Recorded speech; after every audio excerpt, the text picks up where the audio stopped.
L'Angleterre, la perfide Albion, est quand même un endroit où on a vu pas mal de beaux gestes de fair play. Et quand on regarde un petit peu les classements sur Internet, on retombe souvent sur la Première Ligue. Ben ouais, rien C'est que vrai, le tu as terme raison. fair play. Alors, Ah oui, tu veux dire exactement, juste coach, pour tu le as raison, terme. Ouais. j'allais y venir.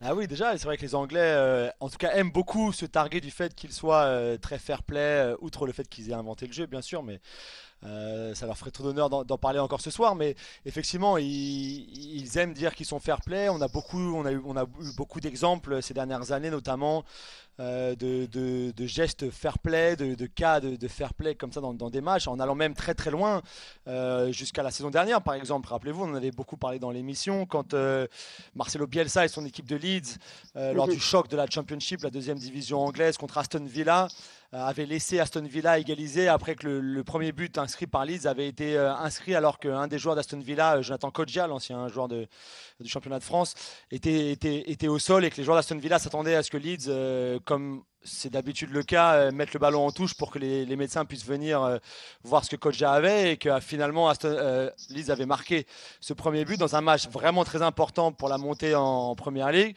et que face à la furie et la colère des joueurs d'Aston Villa, et ben Bielsa avait dit à ses joueurs, même Pontus Jansson, le défenseur suédois, qui jusqu'au bout avait essayé de s'interposer et faire un tac pour pas laisser marquer, mais ils avaient laissé Adoma, je crois, traverser tout le terrain depuis l'engagement après le but de Leeds pour aller marquer. On aurait pu vous parler de celui-là un peu plus longuement, mais on a choisi plutôt Arsène Wenger parce qu'il est français déjà et ça remonte à quelques années, certes en 1999, mais quand Arsène et son équipe d'Arsenal avaient affronté Sheffield United en huitième de finale de la Coupe d'Angleterre, la FA Cup à l'époque à Highbury encore, avant que les L'Emirates ne soient construits.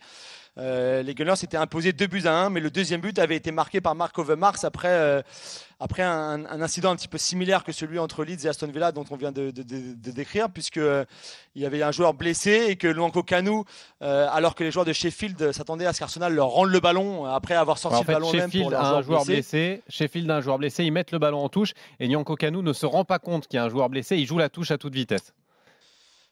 Alors Nwankwo Kanu a toujours juré, et sincèrement, en tout cas moi je le crois, c'est quelqu'un qui n'aurait pas menti dans ce genre de situation, a toujours juré qu'il ne s'était pas rendu compte en fait qu'ils avaient mis le ballon exprès en touche Voilà, pour effectivement. soigner un de leurs joueurs. Effectivement. Et Et donc c'était qu'il un a joueur joué très en fair toute play. bonne foi. Voilà, c'est vrai, c'est un joueur très fair play. Et en toute bonne foi, il a joué, il a attaqué comme s'il avait attaqué en temps normal.